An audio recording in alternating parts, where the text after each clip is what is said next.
that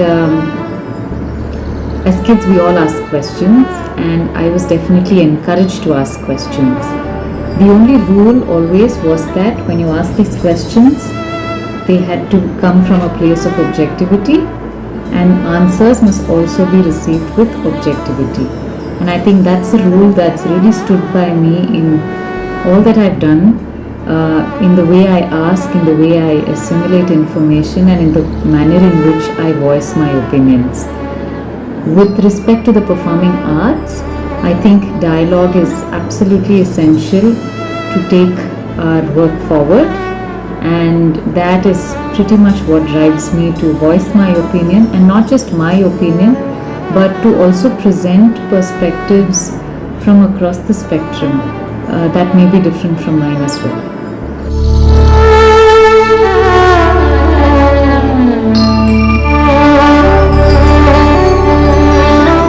No, I have not experienced any backlash or criticism. On the contrary, I think I've had a lot of very meaningful discussions and deliberations with my peers, with senior artists, with gurus, and with people younger than me.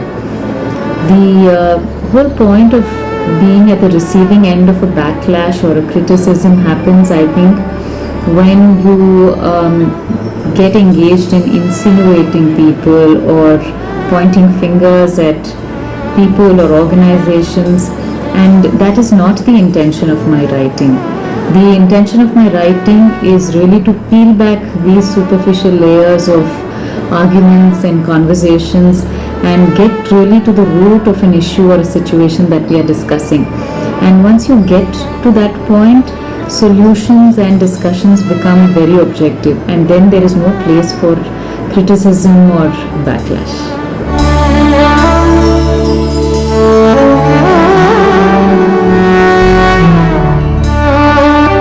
Tell us more about what you have written on dance.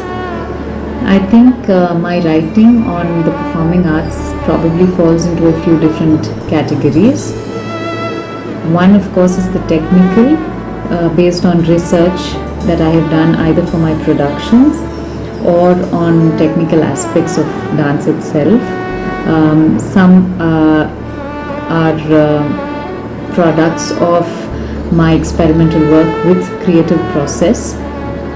The other kind of writing that I have been doing are commentaries on the ecosystem surrounding dance, and to cite a few examples, it could range from what is the social responsibility of the dancer, should you pay to perform, how do you develop a unique identity, is it important, money matters, how do you nurture prodigious talent, what happens of them, and several more. The other kind of writing that I have also been doing is opinions based on, say, the relevance of classical performing arts in the larger perspective, and interview-based articles, interviews with youngsters to very senior gurus across the entire spectrum of performers, researchers, academicians, and students of art.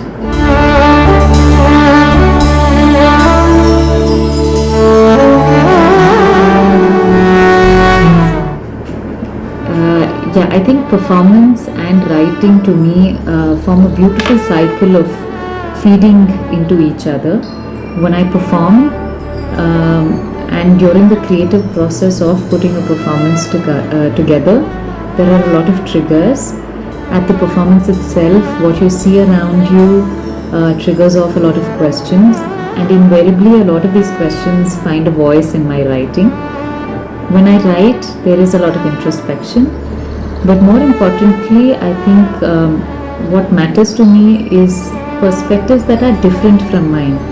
And when I consult with people around me who think differently from me, I think that feeds into my convictions, how I'd like to take my dance forward, how I'd like to present my storytelling methods, and what really feeds into a creative process, mine or anybody else's.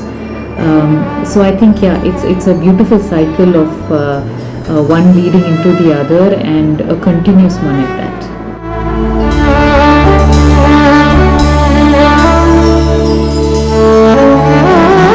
I think the purpose of writing in general is to hold a mirror up to ourselves, to observe what we're doing, because that's what helps you take the right step forward. With respect to my writing, my intention is also to bring a lot of closed door discussions out into the open, to articulate the fears, the pressures we feel, the situations that we find ourselves in, and also to bring to the forefront all the great things that are happening, the research that's happening, the allied aspects of performance that are finding avenues, wisdom and knowledge that the gurus have, the experiences that they have cherished in their childhood. To bring all that out into the forefront for youngsters to read is also an intention of my writing. And from the feedback that I get from several young performers, especially those who've just stepped into the performing arena, is that a lot of their fears and pressures can not find expression for several reasons. And if my writing can objectively lay these fears out and motivate them in some small way to break away from those fears and pressures, then that to me is impact.